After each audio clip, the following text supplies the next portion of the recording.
Okay, hello, it's Sean Leach here at Fit&Vital Life, and you're probably not going to be able to read this very well because these stupid new green thin pens are clearly not very visible. But I want to address this thing here. I've written it above in the caption.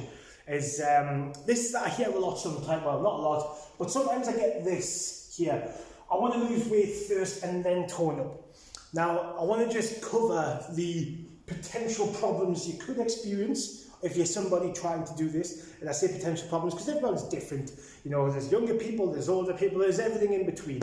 So these are just the potential problems that I know of from my experience, and also the solutions to those problems if you're resonating with any of this or if you've thought about any of this. Hopefully this video will help you, and at the end of this video there'll be an opportunity for you to register an interest in our 8-week drop a dress size challenge, both here at the gym Holystone if you live in Newcastle, or online in the future, which will be coming up soon, and I'll mention more about that in a bit. Okay, so I want to lose weight first and then tone up. I've got my notes down here, so I'm going to keep looking down there, and I just want to address some of the potential problems you might experience if you're embarking on this journey. Because usually what this means here is I'm either going to be doing cardio and dieting and not doing any weight training, or I'm going to be doing I'm just going to be dieting, I'm just going to be following a nutrition plan, I'm not doing much, if any, exercise. But in either case, there's no training, because there's no weight training, sorry, because in order for toning up to happen, it's only weight training. And the reason why that is because the whole phrase toning up means building shape or getting more in shape and feeling firmer, which will happen through lifting weights, because it's a stimulation, a manipulation, a stress on the muscles, which produces that shape and firmness. Okay, so without the weight training there, you're not toning up. So these are the potential problems when you're thinking about that, and we're talking about dieting and cardio, or one of the other, or it's mainly just dieting. So the potential problems there is, number one, when you're referring to those things associated with losing weight, which is generally just following a diet and cardio, or one of the other, either way actually, the potential problems is what I've just touched on there, is you lose muscle. So when you're not building muscle does shrink. It's called atrophy. So hypertrophy is when your muscle grows. And I don't necessarily mean grows into big, massive Arnold Schwarzenegger muscles, just growth of any kind. If it's not growing in any way, shape or form, it's reducing, shrinking, whatever you want to call it. So when you're not actively engaging in weight training, this is what's happening. Now, not every single muscle in the body. Let's say, for example, you're doing a bit of running. Let's say you're doing some strength training, or you're doing some cycling. You know, you're probably going to build, there might be some strong legs in there. But I'm just saying that one of the potential problems, if you're somebody, let's just say you're not doing any cardio, you're just following a diet, one of the potential problems could be here. You're losing muscle tone. So when you think about people who are doing this kind of thing, they'll lose a lot of weight, which is fantastic. But a lot of that muscle as well, a lot of that weight, if you're not lifting weights, will come from losing a lot of muscle in the same time. Okay, so why is that a problem? Well, it's harder, and by the way, I'm talking about, I help women. I help women. I've helped hundreds of women. So I should have mentioned at the start of the video, this is specifically for women, but it's similar for men as well. But because this could be a potential problem, by not weight training alongside dieting and doing cardio, is because you lose muscle. But also for women, it's harder to build this in the first place. Harder to build muscle. For women, it's just harder. It's because they don't have as much testosterone in the body. So a man, I hear this all the time from the wives that come into the gym and say, their husband, he starts a training program, 8 weeks later, he's ripped as shredded wheat. Because we have higher levels of testosterone, it is easier for us to build muscle tone and therefore shred body fat than it is for a woman, because they don't have as much testosterone in the body. But not just that, the female hormones, I mentioned this in one of my other videos, they are catabolic to muscles, so they're actively reducing muscles. They are counteractive to muscle building. I'm trying to put this in the easiest way possible. They're not allowing you to build muscle as easy as what men do.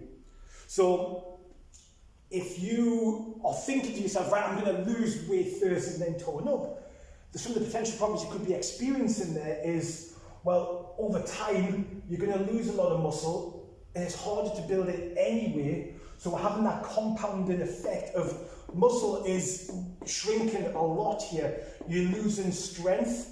You might feel the weakness, you might notice some pains and niggles in your joints, and in your lower back and your hips. You're experiencing problems because of this general weakness of the muscle strength and shape and tone inside the body. You may notice loose skin, things like that. You may notice, just a general weakness and pain, especially when you're sitting and then you go to stand up. Just all these things associated with not having muscle. A lot of people, it's wildly underestimated how important weight training is on the body. And I'm not even just talking from a weight loss point of view here, but your general lifestyle and outcomes in life is massively influenced by lifting weights. And I don't mean by being a muscular woman or being the world's strongest woman.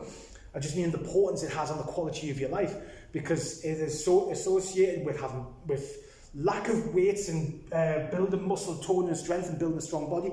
Is massively associated with things that could be causing problems in later life, like pains in your joints and all that kind of stuff. So it can help with loads of different things. And by the way, if this is making any sense or if it's not making any sense, you have any questions, just pop them in the comments box. I'll be happy to answer them. If you're watching live or replay, just let me know. And also, another potential, well, this is not even a potential problem, but it's just a problem, is that when you get old, as we start to age, it gets harder. It's harder to build muscle, for one. It's harder to build muscle, and it's harder to keep it on. It's harder to keep it on, which is it's annoying. We had a joke about this in the group here at the gym when the girls don't come for a week. After a week, it's like they've never trained in their lives, because you lose it so quickly.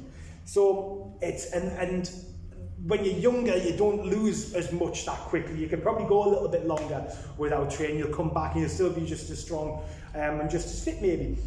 Or at least you'll get it back a lot quicker. But when you get older, even with muscle memory, it does come back quick. But as you get older, it does get harder and it doesn't come back as quick. So what we've got here is a compounding effect of avoiding weight training by saying to yourself, right, I'll tell you what I'll do. I'll lose weight. I'll do an 8, 12-week program, or however long it is. You just lose weight first by doing a restrictive diet and or cardio with that. So then you'll embark on this, which is fine. I'm not saying you shouldn't do it. I'm just saying that these are the potential problems that could come with it. You're going to lose a lot of muscle over that time. But what's already happening alongside that is we are naturally already, as we get older, our muscles we're just generally deteriorating anyway. So this is happening naturally in life. Like, if we don't train our muscles, even if you train every single day of your life, you're going to maintain a good level of strength and muscle tone in your body, but it's not going to stop the aging process anyway. You're still going to deteriorate. Look at Arnold Schwarzenegger.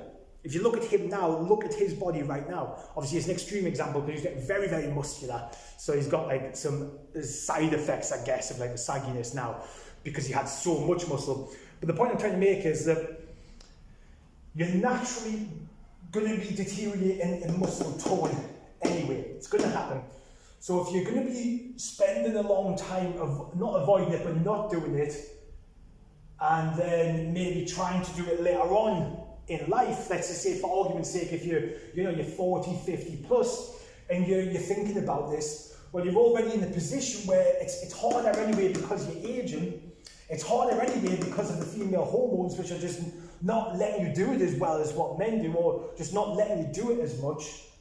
And because you're not doing it, you're going to be losing muscle as well. You're not stimulating the muscles doing the weight training. So what I suggest is the solutions to this, I'll keep that one actually, is to do weight training. I don't know if anyone was guessing that, but do weight training. Because you can still do your cardio if you enjoy doing your cardio. you might need to make some tweaks to your diet depending on what you're doing on that side of things. I don't know, but you can still eat well, you can still do your cardio, and you can do weight training as well. Because without the weight training, this is practically non-existent. Well, in terms of building muscle tone, it's practically non-existent. Okay, if you're not lifting any weights whatsoever. So weight training is going to help with the muscle tone and your shape and improving the well-being of your body as you get older. But it's also essential because it's already challenging for a woman anyway, and they need, so because your muscles are already being broken down so ferociously by all these impacts here, it's important that you've got to be doing it on a consistent basis, even if nothing else, just for the sake of like your general health and well-being. It's super, super important to do weight training. And the good thing is you can lose inches. You can lose inches and tone up at the same time, which is fantastic, which is what the girls do on our 8-week dress size challenge here in the gym, or if you do it online. You lose weight, you lose inches and tone up at the same time. But the thing on weight training, the funny thing about weight training and losing weight is, well, your body can change shape in such a way when you do weight training. It looks like, if you've seen it before and after, it looks like that person's lost a lot of weight. And they might have, but often from my experience, a lot of the girls who have changed in shape quite a lot have lost a lot of inches. Because when you say I want to lose weight, what you're basically saying is I want to lose body fat. Like losing weight is quite a broad term. For someone who just lost weight, that could include anything that's in the body: organs, muscles, blood, water, and body fat. That all comprise, and then your bones and your joints, obviously, but you don't want to lose them. But that is your weight. When you step on the scales, your full body at that moment is getting weighed, and that includes everything that's in it. So what you really want to lose is the body fat, the thing that when you take your top off and you look in the mirror, it's that thing that's separating between you seeing a six-pack in the mirror. I'm not seeing a six-pack in the mirror, don't get me wrong. I'm just saying, when you take your top off, you don't want to see the beer belly that I've got. You want to see six-pack abs. Well, maybe you don't want to see six-pack abs, but the thing that separates seeing muscles and not seeing muscles is body fat. All right? So if we know that to be true, then when we say we want to lose weight, we want to lose body fat. So that's why when you see a good before and after photo, when they've been doing weight training, like a lot of girls on our program, they've lost a lot of inches in the sense that their body fat is reduced and their shape has changed so much by toning up. But oftentimes the actual weight, when they step on the scales, isn't massively different. Isn't massively different. Because they're toning up, they're doing weight training, they're building muscle tone, muscle shape, which in itself is increasing the weight of the body, but not in a negative way, because the body fat's still coming down, hence the loss of inches. The muscle tone is going up, so sometimes that can counteract the general weight of the body and make you think, oh, I haven't lost any weight. But if you're doing weight training, and you can see in the photos and your inches that you've changed shape, which it's a classic example in our program, to be fair, of not losing much weight, but changing, the photos are just incredible because of the way that weight training impacts the body compared to just doing cardio or doing a diet or combining them together. And a good example I think of this is if you think of really long distance runners, do a lot of cardio, really skinny and but not very much in shape and toned up. Not that they need to, but it's just an example. So yeah, I hope that video has helped. Like I say, look, like I say, everyone's completely different. These are potential problems. If you feel this is what you want to do, fair enough. But I just want to address it and come at it as a problem solution type thing, so you can have a think about it and where you're at or how you feel. And are you saying this because you have made the decision that that's the right thing to do from an education? Do you have basically ask yourself, why is that the case? Have you considered all of these things, or do you just believe that weight training isn't something you do to lose weight? Because I know that is a common thing. A lot of people don't associate losing weight with weight training, and if you if you talk about it in the way that I've just described losing weight, I guess it's not massively, but it is really, really important if you want to lose body fat and tone up, which is really what you want to do when you say you want to lose weight. So I wanted to give you that so you can assess, is this the right thing to do? Is it wise for me to avoid weight training and do a lot of cardio and dieting for many, many months? Or would it be a potential better idea to do that, if you do that, but also include some weight training so you get the added benefits of toning up, improving your shape, dropping inches all at the same time, but then also, you know, improving your health, especially if you're experiencing pains and niggles and things like that. You know, because a lot of them things come from weakness in the body. And to improve the weakness, you want to be getting in the gym and lifting weights. So I hope that video has helped. If you have any questions or if it's helped, just let me know. Let me know in the comments, give it some love. And if you're in and around the Newcastle area, you want to join our 8-week drop your exercise challenge, just shoot us a message. If you're not in and around this area, we have an online version coming up very soon. We're updating it, improving it. We did bring it out a few months ago. I say bring it out. We tried to bring it out, but it wasn't quite ready. So now we're trying to improve it and make it worth its while and really have a good stab at it. So let me know either way. I hope it's helped. Have a great night. Take care.